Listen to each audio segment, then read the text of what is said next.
Hey everybody, welcome back to No More, No Less. I'm Mike Chikeen, and I'm very excited today to speak with Andrew Seidel.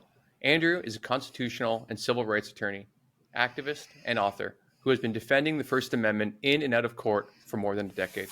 His first book, The Founding Myth, Why Christian Nationalism is Un-American, is a brilliantly historical and evidence-based thesis on why America was not founded as a Christian nation.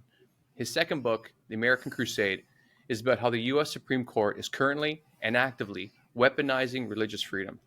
Andrew has taken the fight to protect the separation of church and state everywhere he can, and I'm happy to be one of those stops. Andrew, welcome to the show. Oh, thank you so much for having me, Mike. It's a pleasure to be with you. I guess if you'll allow me, I'd like to start with the basics for those who might be confused or for people who think you're against all religion or all Christians. Tell us exactly what Christian nationalism is. Christian nationalism is a political identity that really is based in Christianity. It's the idea that the United States was founded as a Christian nation, that we were based on Judeo-Christian principles, whatever that vague phrase might mean, and most importantly, that we've strayed from that foundation, right? That we've gotten away from our godly roots. And so they use the language of return, of, for instance, making America great again, to justify all manner of kind of hateful, evil public policy.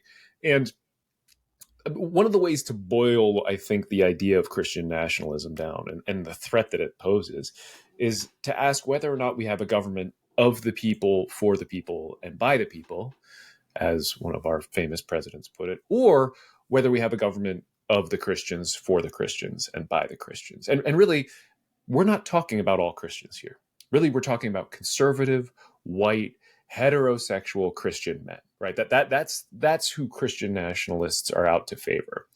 And Christian nationalism is an existential threat to our republic, to the American state. And that's one of the reasons that I actually wrote The Founding Myth. And I mean, another way for people to maybe conceive of this threat and this idea is that their goal is to rewrite or redefine the Constitution so that it creates two classes of people, Christians and everybody else, right? Or again, to be more accurate, that the right, I'm doing air quotes in an audio medium, my apologies, the right kind of conservative Christian and everybody else.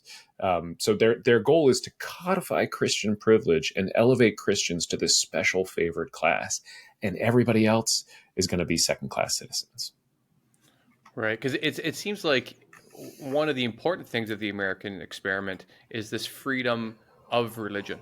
And one thing that it seems people on the right, the Christian nationalists don't get, that there's this freedom from religion that it seems like they want nothing to do with. That nobody can tell them how to live their lives, but they're supposed to be able to tell everyone else how to live their life. And Yes. I'm sure these are things you're seeing right now everywhere you go. Oh, absolutely. I mean, and this is really, that question really strikes at the theme that runs through both of my books, The Founding Myth and American Crusade. And I'm going to get up on my soapbox here because this is just one of the truly remarkable things about America is the wall of separation between church and state, right? That concept is, as it's implemented, is an American original. That's an American invention. Yes,